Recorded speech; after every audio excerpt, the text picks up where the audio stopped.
Start करते हैं agronomy का सेकंड पार्ट। तो इसमें यूनिट फर्स्ट है सेकंड पार्ट में एग्रोनॉमी। एग्रोनॉमी टर्म जो था ग्रीक वर्ड द्वारा लिया गया है, ठीक है। एग्रोस और नॉमस से लिया गया है। एग्रोस का मतलब होता है फील्ड और नॉमस का मतलब होता है टू मैनेज, ठीक है। डिफिनेशन की बात करें तो can be defined as the branch of agriculture science that deals with the method which provided favourable environment to the crop for higher productivity, ठीक है, for higher productivity.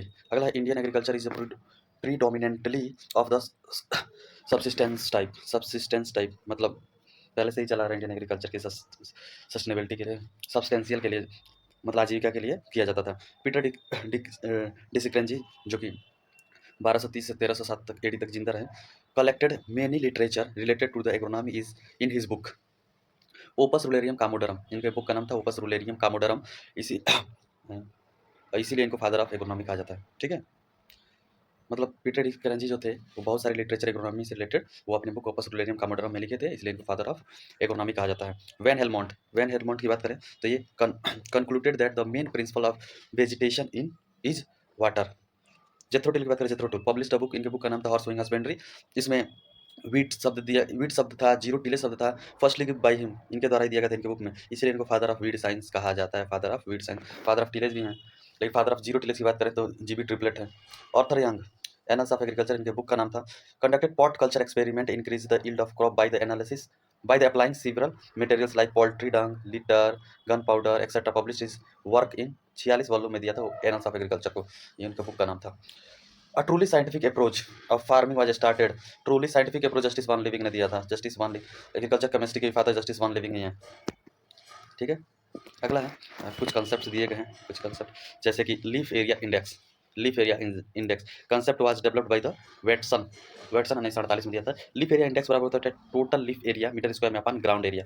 Total leaf area अपन कितने ground को cover किया है वो ground area, तो हमारा लीफ एरिया इंडेक्स निकल जाता है, ठीक है। Land equivalent ratio it means the relative land area occupied by a sole crop that is required to produce the yield achieved by the inter crop, ठीक है। LER बराबर होता है yield of inter crop. Inter crop में दो crop माना गया है, ए और B, upon yield of sole crop. किसी फील्ड पे अगर ये एलईआर रेशियो होता है किसका, तो अगर सिंगल सोल क्रॉप लगाते हैं उसके उसके यील्ड का उसके यील्ड का, और दूसरा अगर कोई इंटर क्रॉप लगाते हैं, मैंने दो क्रॉप लगाते हैं, एक क्रॉप मेन क्रॉप एक इंटर क्रॉप, उन दोनों के यील्ड का जो रेशियो होता है उसी को हम कहते हैं लैंड इक्विवेलेंट रेशियो।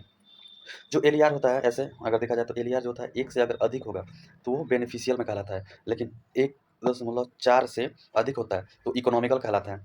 मोस्टली जो खरीफ सीजन होता है, खरीफ सीजन उसमें एलईआर 1.35 से 1.5 तक होता है, ठीक है, उससे अधिक भी होता है। लेकिन रबी सीजन की बात करें तो उसमें एलईआर होता है 1.25 से 1.5 से 1.35 तक, ये रबी सीजन का एलईआर होता है जनरली बोले, ठीक है। यहाँ पे दिया है जैसे कि अगर एग्जांपल में यहाँ पे दिया है एलईआर 1% से अधिक है तो इंटर क्रॉप इज बेनिफिशियल माना जाएगा। एलईआर 1.10 है, मीन्स कि मिक्सचर गिव्स 10% मोर यील्ड। मिक्सचर गिव्स, ये 10 भी है ना, 1 के बाद जितना दिया है पॉइंट के बाद, तो इसको पॉइंट हटाएं अकाउंट करेंगे क्योंकि ये खुद रेशियो हम पॉइंट में ले रहे हैं इसीलिए, नहीं तो ये 10% के बराबर होगा, ठीक है। उसके बाद क्रॉपिंग इंटेंसिटी की बात करें, क्रॉपिंग इंटेंसिटी का मतलब होता है कि टोटल क्रॉप एरिया अपन नेट कल्टिवेटेड एरिया गुणे 100। Cropping intensity of India is nearly 135% दिया है, लेकिन इतना नहीं है, लगभग 155% है। 155.1% दिया हुआ है, ये गूगल का आई थी 155.1%, ठीक है। क्रॉप रोटेशन, अच्छा क्रॉपिंग इंटेंसिटी को पता ही है, तो मान लीजिए एक फील्ड है, ठीक है, तो इस पर अगर 3 सीजन में क्रॉप लिए, एक ही साल में 3 क्रॉप लिए, तो इसका मतलब 1 हेक्टेयर है तो 3 क्रॉप लिए तो 3 हेक्टेयर क्रॉप लगा ना, तो वही ऊपर टोटल क्रॉप एरिया 3 अपन नेट कल्टिवेटेड एरिया 1 गुणे 100, तो 3 क्रॉप लिए तो 300 हो गया, बराबर 300, ठीक है।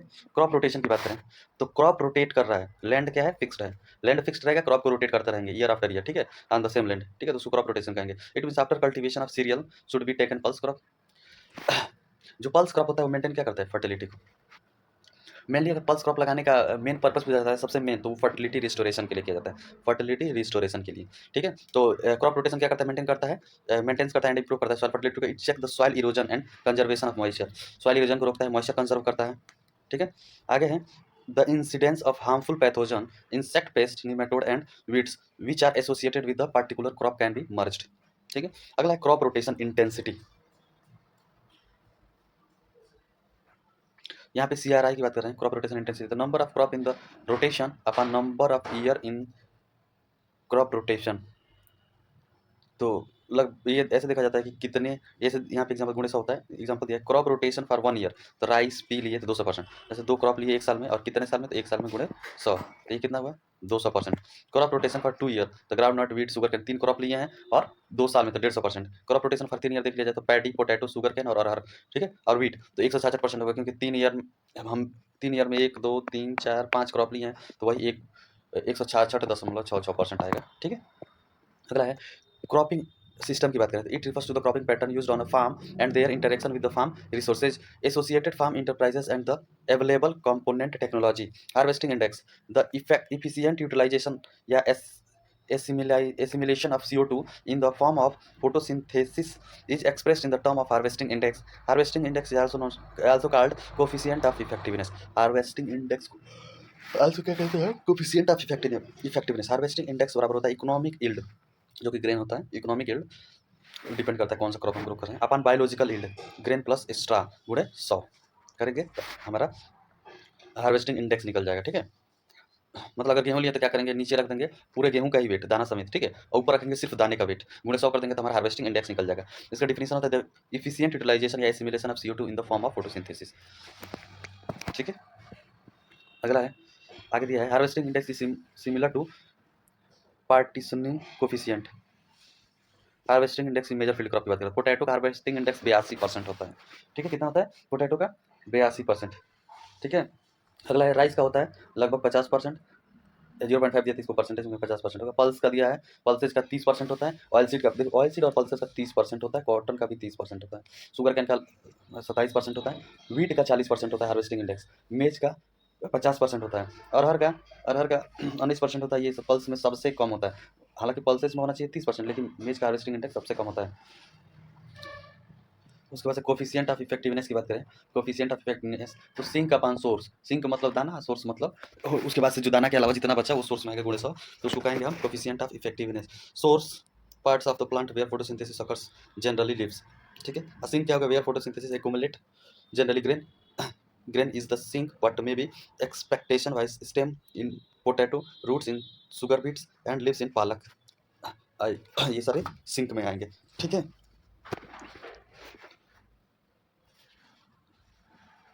उसके बाद है sorghum sickness, sorghum sickness, this is harmful effect on succeeding crop due to the unavailability of nitrogen, due to the unavailability of nitrogen, ठीक है। अगला है the stubbles of sorghum take a long time to decompose due to the wide CN ratio, hence during the process of decomposition soil nitrogen get block या temporarily immobilised, affecting the growth of succeeding crop by showing early nitrogen deficiency symptom due to the wide CN ratio of sorghum residue। इसका कहने का मतलब होता है कि जो sorghum का स्टबल बच जाता है उसका CN रेशियो बहुत ज़्यादा होता है, कार्बन नाइट्रोजन रेशियो, और CN रेशियो से हम उसको कैसे मेजर करते हैं कि वो गलेगा कि नहीं। अगर वाइड होगा तो मतलब जैसे कि कार्बन है हमारा मान लीजिए 50 और नाइट्रोजन है 1, ठीक है, तो इससे क्या इम्पैक्ट पड़ेगा, तो इम्पैक्ट ऐसे पड़ेगा कि इसको तोड़ने के लिए बैक्टीरिया लगेगा, बैक्टीरिया बैक्टीरिया को खाने के लिए चाहिए नाइट्रोजन, ठीक है, नाइट्रोजन, अब नाइट्रोजन उसको मिलेगा ही नहीं तो इसको तोड़ेगा वो कैसे, और जब तक तोड़ेगा नहीं ये डिकम्पोज कैसे होगा।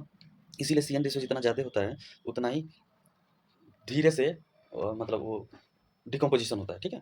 तो इसीलिए कहा जाता है कि जब हम सोरगम लगाए हैं तो अब स्टबल काट लिया, जो स्टबल खेत में बचा है, तो अगले सीजन में बोने से 25 केजी नाइट्रोजन एक्स्ट्रा देना पड़ता है, क्यों, क्योंकि स्टेबल को डिकम्पोज किया जा सके, ठीक है।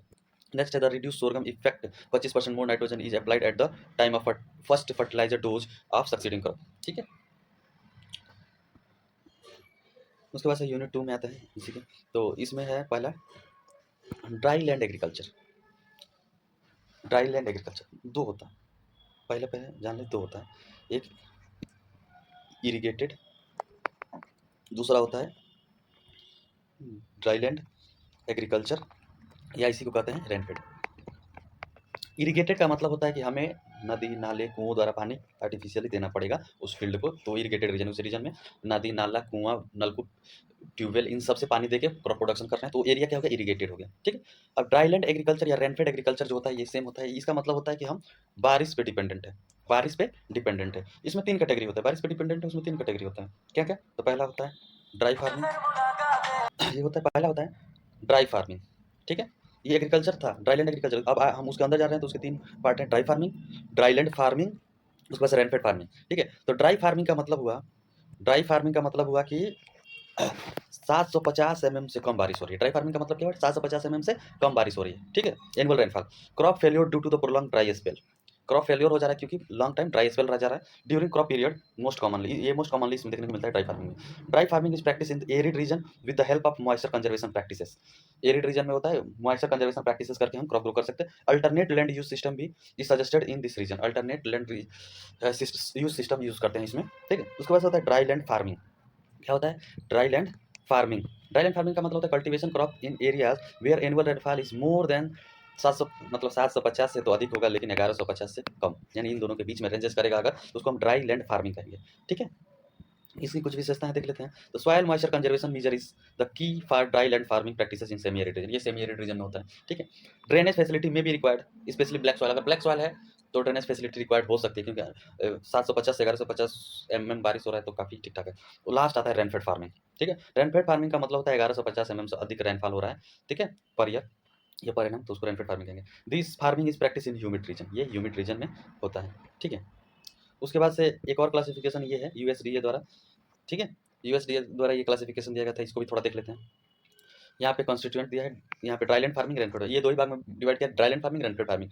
ड्राईलैंड को कहा 800 एमएम से कम बारिश और रेनफेड को कहा 800 एमएम से ज़्यादा बारिश, ठीक है। मॉइस्चर अवेलेबिलिटी की बात करें तो शॉर्टेज, ड्राईलैंड में मॉइस्चर का शॉर्टेज रहता है, जैसी बात है। जो प्रिसिपिटेशन पोटेंशियल इवेपो ट्रांसपीरेशन होता है वो प्रिसिपिटेशन से अधिक होता है, मतलब जितना पानी आया नहीं उससे ज़्यादा पानी भाप बन के उड़ गया प्लांट द्वारा, इवेपोरेशन द्वारा, ट्रांसपीरेशन द्वारा भाप बन के उड़ गया, तो इसलिए शॉर्टेज होता है मॉइस्चर का। लेकिन यहाँ पे इनफ होता है मॉइस्चर, बारिश ज़्यादा होगा पानी उसमें से कम ही उड़ेगा, ठीक है। अगला है ग्रोइंग सीजन।